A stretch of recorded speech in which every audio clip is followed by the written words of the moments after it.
This one's really important. You need to clean everything in your life. And I'm not telling you to clean your act up.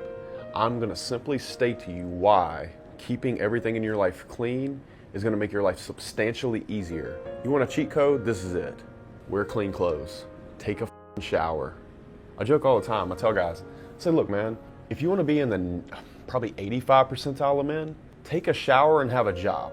It's not that hard. Brush your teeth, brush your hair, wash your hair, and then when it comes to your home, vehicle, and anything to do with you, keep it clean.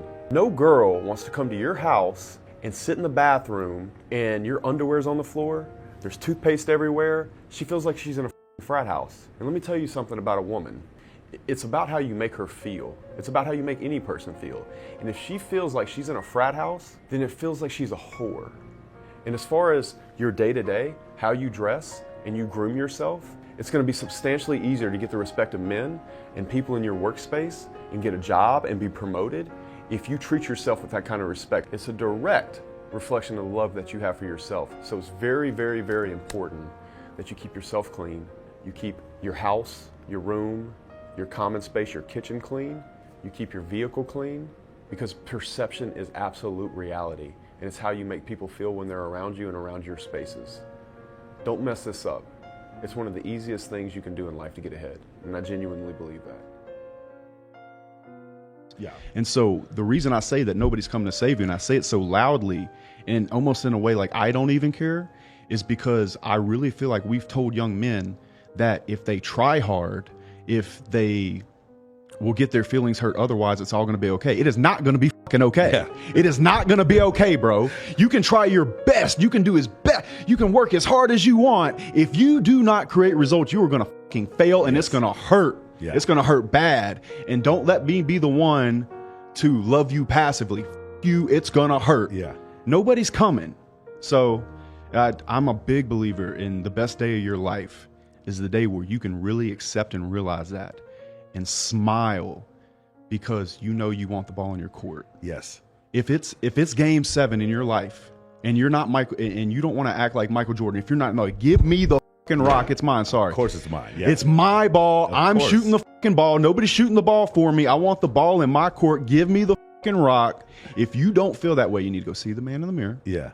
Have a long conversation, identify whatever weakness that might, whatever fear that is, because nobody's going to fix it for you, because I don't have time to give a fuck. I simply have time to tell you, little brother, that I want to see you win, but until you look at the world through this lens, you will fail. Yeah. You will fail or get lucky, and get lucky long enough to fail big. Because a lot of times, guys, let's say you start a business and you start and you just somehow, some way, boom, let's say it's an internet business, and you think you're Captain 22-year-old CEO, but you've never been through any struggle in your life, and you go to invest in deal B and it's in a different industry and you get fucking wrecked, nobody's coming. Nobody's coming. Yeah. But listen, do whatever you want as far as college, but let's talk about following your passion. Sure. Following your passion is absolute bullshit, because look at it like this. I like to work out. But if I thought that because I like to work out that I'm going to go be a personal trainer and then end up spotting people all day, I've lost my fucking mind. So I found something. The way you find passion is that you go through pain in something so much that you become competent. And once you become competent, you get to walk in a room and help people in a real way when they otherwise would not have been able to do it.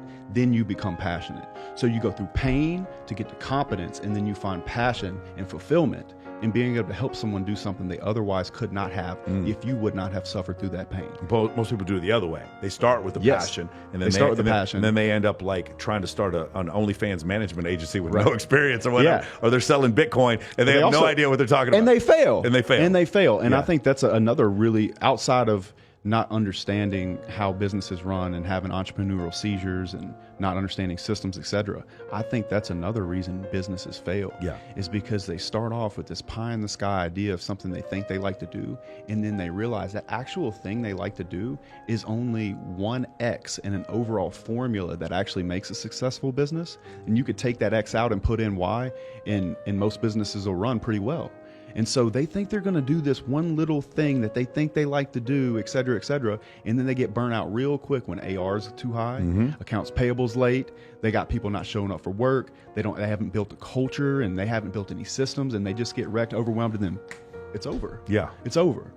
Well, follow your passion then. They follow their passion, and then they don't want to, because they don't want to work. That's what they think it is. Now, here's the thing. So if you're in a business that is not sexy, let's say steel, hanging steel, hanging steel in northern Louisiana in the summer. How about that, bro? Bro, how about that? How about being a roofer in my homeboy is like a millionaire roofer in Nashville, Tennessee in the summer. I'm telling you, bro, it's hot. And on a metal roof, it's like working in a frying pan, man. Yeah, it's like working in a frying pan. But the point is that the business doesn't need to be sexy. You know, you think that you're going to be passionate about it. You're not. But I tell you, you get real fucking passionate when that check hits every week, for sure. or you're getting paid and you can live a life that you want. Yeah, you get real passionate about steel buildings in. Yeah, you see what I'm saying? Yeah. So in that regard, I completely stand by that statement, because, you know, you could pick between doing something you think you like and something that makes your life an absolute dream. And you're going to have to go through some pain, but I think that pain's going to be worth it. I wanted to do YouTube for a very long time. Let's talk about the 4 Fs. Okay. Because this is kind of like your philosophy on like how to be a successful man in life. Yeah, and look, I don't think it's anything new. No, it's nothing new, but I just like the way you phrase it. Yeah, so I say, you know, there's a 4 Fs. There's fitness, finance, fighting, and f***ing. If you can get that shit down, you're going to have a smooth ass life, bro. Yep.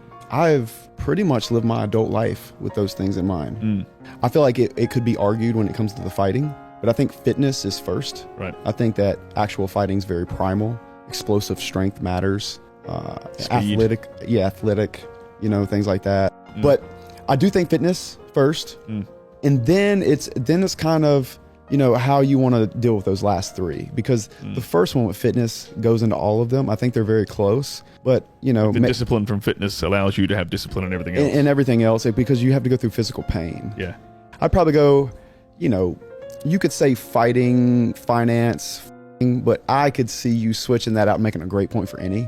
I mean, I switched that up. I would put fighting last, just because if you have all those other things in order, your game, and because when I say I mean, of course, literally, but also like, you know, in general, just your overall experience and your interaction with women in general, I think it's very important. So if you have those other things in line, those the last one becomes substantially easier. It's just the middle two that you know, I think you could make an argument fighting and body language, like having body language when you know how to, you know, protect yourself, you know, so you're not small.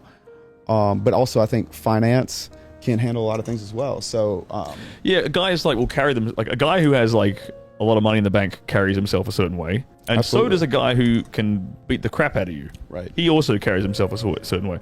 You know, I think that both of them are kind of lopsided though, because I've met fighters, and a lot of times that's where the true fighters are. And a lot of times all the fighters I've known, they're generally really, really, really broke. And then I say this a lot, is I absolutely would not trade places with Zuck. Yeah. You know, you can be as rich as you want. If you're a fucking dork, it's worthless, you know? So, because those are things you can work on. If you're fat or if you're a dork or whatever it is, like, it's not like you are resigned to that fate. That's the consequence of a lifetime's worth of actions or inaction, more importantly, and not working on different areas of your life. You have the choice to be amazing. You absolutely have a choice. Yeah. Your value can actually be built. Dude, one of the best compliments I've ever gotten is a girl told me recently. She goes, 2 things. As a man, I think you get better looking every year. And as a man, I think you become a better man every year. Yeah. And that's absolutely an option for any man. If you are working on yourself. Right. If you're not, then it goes the complete opposite way. And that comes down to the voices in your head, man. I always say that every person, but every man has 2 voices. He's got a bitch voice and a grown-ass man voice. Yeah. And the more that grown-ass man voice can say, shut the fuck up, go to the gym anyway, do it anyway, the smaller that bitch voice gets, almost to the point where it drowns him out. To me, I really think about it in that way. It's like I got these two conflicting voices, but my spirit, who I am as a man, is actually that strong voice. And I'm about to beat that other part of me into submission. Yep. And that's how I look at it, man. And it's got to be that way, because if it's not, you start letting shit slide. And I don't think discipline is actually a straight line, but I do think it's more of a, here's the line and here's how far I'm willing to get away from it. You know what I'm saying? And if you can't have that conversation with yourself and you don't trust yourself to do it, you are in trouble. You are. Unless you're superhuman, I think all of us have things that happen, like big thoughts. Yeah. You know, and it doesn't make you a bitch. It makes you a bitch if you ignore the voice that's telling you what you should do. Yeah. It makes you, if right. you listen to the thoughts and actually and like do what they're telling you to do. Right. That's what makes you, it's like your actions are what make right. you. And that's fucking quicksand. Because the thing, like, you can control your actions. Because people think that a lot of people kind of associate themselves with their thoughts. They think they are their thoughts. Yeah. And this is wrong. Because if you were your thoughts, then who the fuck is the one listening to the thoughts? Right. You're the one listening to the goddamn thoughts. Right.